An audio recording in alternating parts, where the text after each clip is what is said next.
merci à tous.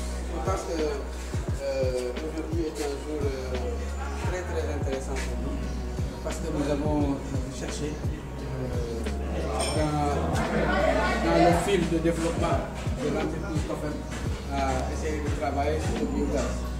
C'est vrai que l'histoire entre COFEM et le biogaz, c'est peut-être depuis 2005 en Chine, à Aichi et à Wuhan. Nous avons essayé à Aichi de regarder comment nos frères chinois faisaient avec le biogaz. Et nous avons essayé nous avons compris qu'il fallait mettre la main d'aller le plus loin possible. Et donc dans ce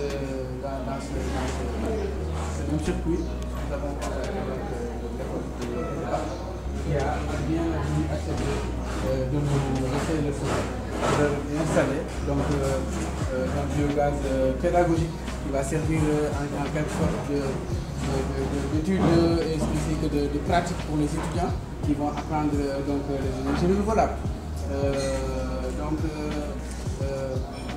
Comme vous le voyez, vous avez donc ce biogaz qui a déjà fait l'objet d'un traitement avec nos ingénieurs.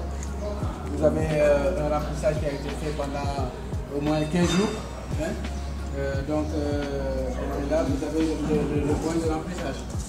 Donc là, vous avez le point de remplissage où vous recevez donc les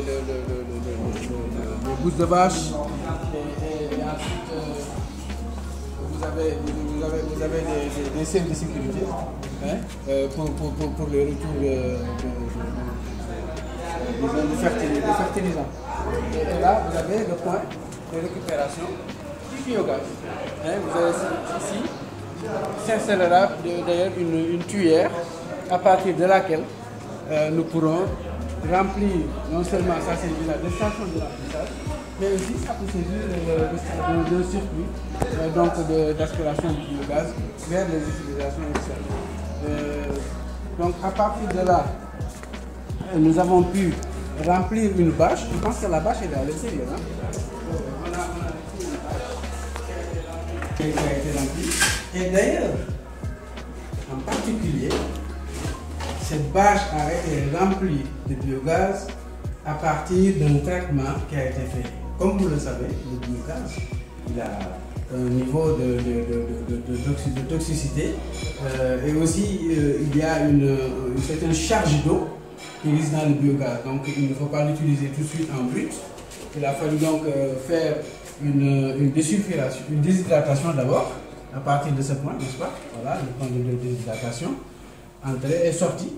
Et là, vous avez le point de désulfuration, entrée et sortie. Hein?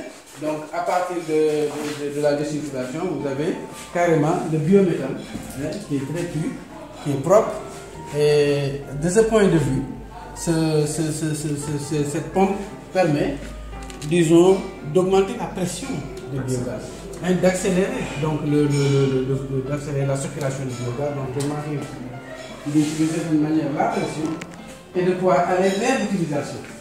Et in fine, le résultat, c'est ici de pouvoir l'utiliser dans un réchaud, hein, qui est un réchaud donc à biogaz, à partir duquel nous pouvons aller vers l'utilisation comme la cuisine. Je pense qu'ici les étudiants vont faire du thé avec, mais aussi on pourra aller dans nos ménages faire de la cuisine, etc.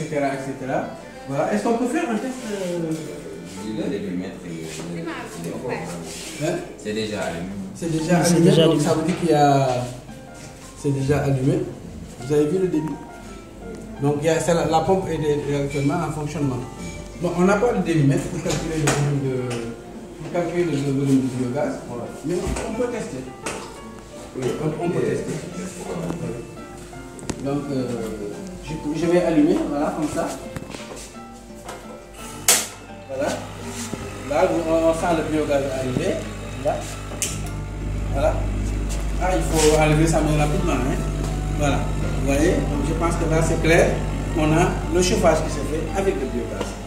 Voilà donc ce que nous voulions vous apporter comme modèle de présentation. Et nous espérons pouvoir continuer ces stations d'exploitation du biogaz partout où nous pouvons le faire, avec des modèles beaucoup plus industrialisés, des modèles beaucoup plus smart, où on aura les indicateurs, les vérifications et tout. Je vous remercie, monsieur. Merci.